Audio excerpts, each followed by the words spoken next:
Can someone please remind me which team out of the two at Selhurst Park tonight had just had 10 days rest? Because I believe it was Newcastle, but based off what I've witnessed tonight, I'm not so sure. How can I lighten the mood on this video? Should I rap? Want me to rap anyone? Lift the mood a bit? No, we don't. Crystal Palace match reactions coming up, Newcastle fans, and as I always say on these videos, stick around if you really want to.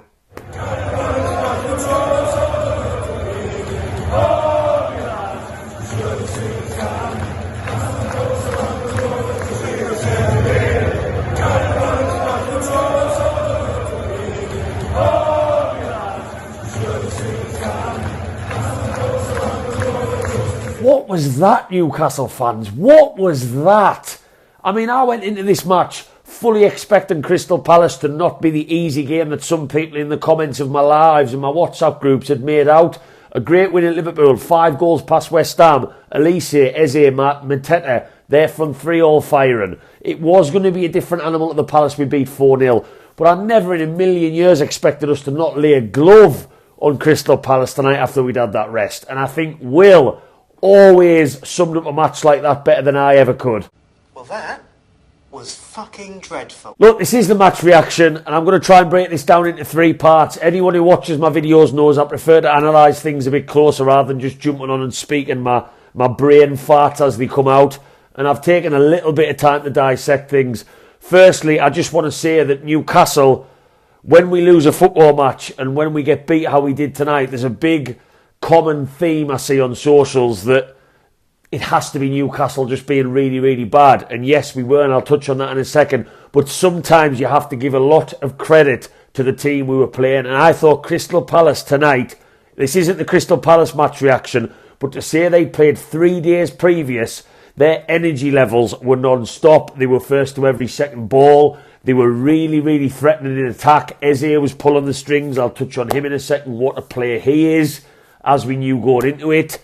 And they looked really bright. And that is a totally different Crystal Palace. That is a rejuvenated Crystal Palace under their new manager.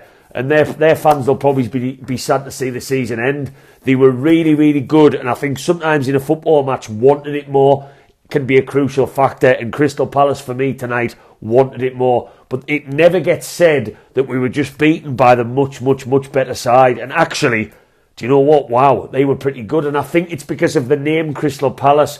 No disrespect to any fan who tunes into this, who might tune into this for a bit of a laugh at Newcastle fans being sad that you've beaten us. I'm not saying you're a small, tiny club, but I think that's what it is. If it was Man City playing us off the park, or maybe Man United, any of the top 6, top 7 teams, there's a little bit more leeway. Sometimes we just have to say that the opposition maybe even surprised us a little bit in how good they were. But I'm going to go full tilt on that and say that we were very, very poor tonight. We were bad. We were. Nobody can deny it. I'm not going to deny it. You watching this, tuning in to probably just drown in the sorrows like I am right now, probably go for a beer after this. We weren't. We were not very good. And Eddie Howe's press conference tonight after the match was damning. And I don't know how I feel about what he said, because I think if any other manager says what Eddie Howe said tonight, yes, he's being honest, which is nice. You've got to be transparent. I would rather he was honest than spout a load of shite that I didn't agree with. But for him to say that we were good for 2 minutes and then we were uncomfortable after that, that's the most honest I've ever seen our manager be. So he must be frustrated. He really, really must be. And I've got no doubts about it. Eddie will probably pull them players into some sort of training or meeting in the next 24 hours. If he were due a day off, sometimes to get the players in and chat to them a bit further. Maybe that's not Howe's style, I don't know, but it just caught us all off guard. And I know momentum can be a powerful thing in football, and maybe if this match had been 3 days after Spurs, we would have gone into this and we would have maybe won the match, because that can be carried in, and maybe Palace are going through that a little bit. To come into a game after a 5-2 victory against West Ham, that's just been carried over, and it's amazing what that can do for that extra 10% of energy levels. But Newcastle tonight just never got started. Now, where do I think we went wrong? Well, I didn't think there was anything wrong with Eddie Howe's setup necessarily. People have claimed again on other socials to me that Eddie Howe played exactly the same against Spurs, and that's where he went wrong. I totally disagree. Our tactical setup was very different to the Spurs match. He went back to a more traditional 4-3-3, which I expected him to, based off how we expected Palace to play. not a massive possession team, not a very high pressing team in their defence, not a high defensive line. And that was different in the Spurs match. Elliot Anderson was an out-and-out midfielder tonight. He wasn't making any sort of makeshift left-back as part of a back five. That wasn't his role on the pitch tonight. So Eddie Howe did make changes from a tactical point of view. He kept the team the same, and that's come in for criticism. Kraft and Dan Burns staying on the pitch in full-back area. Murphy and Dan Burns staying on the pitch in wide areas. Fullback areas. We led to believe that Hall and Livramento aren't fully fit, and that's why he hasn't risked them. I think Livramento was only on the bench tonight, literally to make up a number. That's what we told. I'll keep some faith in that, why he's kept the team the same. I've got no worries in him keeping the team the same and changing tactics after a fantastic 4-0 win against Tottenham. What I do have issue with tonight is how sloppy our passing was, how sloppy we were to get the second balls. I would love to see stats on second balls, which is not a great stat that you can normally get your hands on, but we barely got any. There was a moment in the second half when there was 3 slide tackles from Crystal Palace players, first to second balls, 3 occasions in a row, and they counted us. And for me, it summed up the match. They were first to everything, and that. You know, I went in at half time. We were still at 0-0, which was good because it was like the Fulham game all over again. Can we get in at half time and come out and play a little bit better? And Palace's energy in the second half surprised me. They didn't drop off, but also we didn't improve. We really, really didn't. I thought when Bruno is firing for this Newcastle team, how instrumental we know he's been, then we are firing. Even last season was the same. When Bruno is not quite at the races, that affects our whole team because he's our linchpin, he's our central engine in attack and flow, in making starting play and also carrying on play up the field. And I thought Bruno was bad. We're allowed to say it. You know, Longstaff will come in for criticism. I'll touch on it in a second. Bruno's passing tonight was god-awful. His passes into the final third were god-awful. And he was. And I'm only focusing on him, not to dig him out, but because him not playing well is so significant for us as a team in terms of what we produce in the opposition's half. Anthony Gordon, I think there's a strong argument that he maybe had his worst game for us tonight in a long time. I'm not going to say this season, I would have to look back, but in a long time, which is sod's law after he's just done a lovely interview with Gary Neville. You know, coming across as wonderfully as he did, he's in the spotlight. He goes in and puts a shift like that, and you know, he got frustrated, he got a yellow card. He didn't really make much for us happen tonight. He looked a very frustrated figure. I thought Harvey Barnes, we are still figuring out Harvey Barnes. And Eddie Howe has not had him enough this season to figure out where he's going to fit into this system. He didn't get much of the ball tonight because we weren't very good. But Anthony Gordon is publicly saying he wants to play on the left. That's his best position. Barnes is not a right-sided midfielder. I'm worried about that problem moving forward for a £35 million player. I really, really am. And to be honest, I like Barnes. I like how he knows where the goal is. I like what he offers us, something a little bit different. He's link-up play. He's on the shoulder like Isak does. But I would rather see Gordon on the left. I would. And I know there's going to be strong arguments for Gordon to continue trying to learn the right. But he likes playing there. And he does like to cut inside with the opposite to the fullback. He said that in his interview. He likes to run the line and also play with the defender a bit to find out whether cutting inside is more suited. So that's a concern. Sean Longstaff didn't have a very good game tonight. He really, really didn't. Our passing out from the back tonight wasn't very good. I thought Jacob Murphy looked shaky. Our passing in and around our box was really off. It's a mainstay of our team. We are never going to be a team that lumps the ball forward. But for whatever reason tonight, we were shaky in doing so. We were rushed in doing so. And when you do not pass the ball correctly in the way that Eddie Howe wanted us to set up tonight, you're setting yourself up for failure. Isak, I thought he was one of our brightest sparks. I thought Elliot Anderson would be my man of the match. If I had to award, just going to go on record, not across both teams, if I had to award a man of the match to Newcastle, it would be Elliot Anderson. I really like the kid. I like how he's so adaptable to different positions, how he tries to make things happen, but he also gets his foot in and does the dirty work. We saw that with his yellow card. The goals, look, Dubravka's got to do better for the second one. The sooner Nick Pope comes back, the better for me. That everybody knows my opinions on Dubravka and how he changes us as a team. I also don't think he's as good a goalkeeper, and he has got to do better. You know, they deserved the goal when it came. The first one, it looked a very simple give and go, but if you break it down, it's a very quick, slick pass and move from Crystal Palace, but we were probably playing around a little bit too easy. Why Bruno is the last man to make the tackle, I do not know.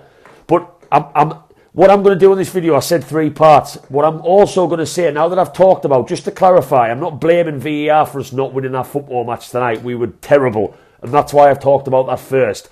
But that decision, when it is 1-0 to Crystal Palace, it's a penalty. And I've seen it split opinion in WhatsApp groups. I do not care who wants to get in the comments and tell me that is not a penalty.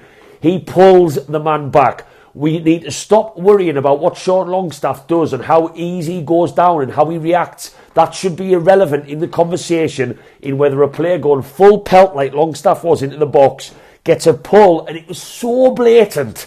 So blatant. The commentary on the stream I watched it on from America, he's an English commentator. He went, oh, that's going to get looked at, that's going to be given.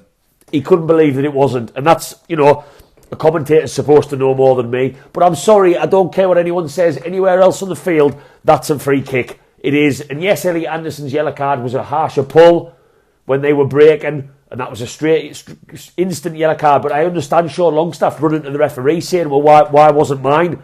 I don't care whether anyone says Longstaff should have got his shot off. I don't see Longstaff as a dive. He's a North East lad. His momentum has been thrown off by being pulled back as he's charged into the box. And could he have stayed on his feet? Yes, he's not made of glass. But the fact that he's gone down should be irrelevant. He has gone down, how he's gone down. Because he pulls him back. And VAR, the technology is not the problem in my opinion. It's the consistency and it's the people behind it. Because as far as I understand, Maguire got a very soft penalty in the Man United game tonight of similar nature. So where's the consistency? We saw it at the weekend. 1 penalty was given, 1 wasn't. Across both FA Cup semi-finals. The Coventry one and the one that wasn't given for Jack Grealish in the Manchester City-Chelsea game. I don't have an opinion on either with handball. I think it's messed up. But what I'm trying to say is the consistency's not there. And regardless of our performance tonight, Newcastle fans, if that penalty is given when it's 1-0, who knows where the momentum shifts there? Crystal Palace suddenly pen back a couple of yards. They crap themselves and there's a shift in the game. And it frustrates the hell out of me because I'm not saying that would have got us a point. It's all hypothetical ifs and maybes. But if it might have got us a point and European football, those places start to rear ahead and we don't get it, that frustrates the living life out of me. And it was. For me, it was a penalty. You know, gone are the days where we should be saying, was it not? Now should be the days. Because of VAR, God, imagine that VAR that actually stops debate over penalty decisions and gets them all right. Was that not what it was brought in for X amount of years ago? But yeah, really not a good night tonight. I'll dissect it in a little bit more detail from a tactical point of view and a player point of view like I always try and do. Eddie Howe decided to make changes, probably a little bit late in my opinion. Callum Wilson, lovely to see him back. He is going to offer us something. Lewis Hall came onto the pitch, but again, we led to believe that he's not fully fit. And that might be why Eddie Howe delayed, and that's not me making excuses. That's what Eddie Howe has said in his post-match for anyone who wants to jump down my throat and say that I'm making excuses for our gaffer. Team wasn't a problem for me tonight. We saw the Kraft and all of the other players in that side are capable of putting in a shift in these sorts of positions. I just thought Crystal Palace were absolutely on it. They played us at our own game of intensity, which threw me off guard as a fan watching it, and we never got started. And it was just generally a really bad day at the office. But what I will say is we win as a team, Newcastle fans, we lose as a team. I didn't see tonight as must win, and the reason I didn't see it as must win or massive, although every game is big with a European football chase, is because we got 10 points from 12. That was a little bit of a cushion. Nobody expected us to get 10 points from 12 with 13 players out injured. I didn't. Tottenham, Everton, West Ham, Fulham. It was a really good return. And what we have now is a quick turnaround, which I love after a bad performance. We've got Sheffield United in 3 days. Let's right these wrongs. Let's get 3 points on Saturday. Then we've got Burnley away, another relegation struggler who've shipped goals for fun a week on Saturday. That's 2 relegation-threatened sides in 7 days. There's not too much to worry about. Man United's win is dampened things a little bit, but there are teams below us in the table chasing our necks now. Chelsea's, I can't even remember who's below us, but there's about 3 or 4 points between us and getting caught, and Man United have not now obviously dived above us, but we've still got Man United to play. We've still got Sheffield United and Brighton at home. We've still got Burnley away and Man United, who we are going up against for these places in what could be a really, really big match in deciding how things go. That was awful. That wasn't good enough, and no one is denying that. But let's be real, Newcastle fans. Amongst that 10 points from 12, let's not forget our away form this season has not been good all year. And maybe that was a bit of a reality check that we all needed, that I'd even forgotten about. When things are going well, your head goes in the clouds, and our away performances, Fulham was good for 45 minutes, have not been great. So maybe there's a bit of an inquest there. But we go again on Saturday. Let's bury that one. Let's move straight on that training ground and bury Sheffield United on Saturday and get back amongst that European conversation. All is not lost, but tonight was pretty bad. And I'm going to go and drink a beer. Thank you very much for watching, Newcastle fans. Hit that like, hit that subscribe. We are going live on YouTube now. I post different content on TikTok, Facebook, Instagram, Twitter. You name it, there is a hell of a lot if you want to get black and white banter across all. And try, emphasis on try, and go and enjoy the rest of your week. Keep the faith. Away the lads!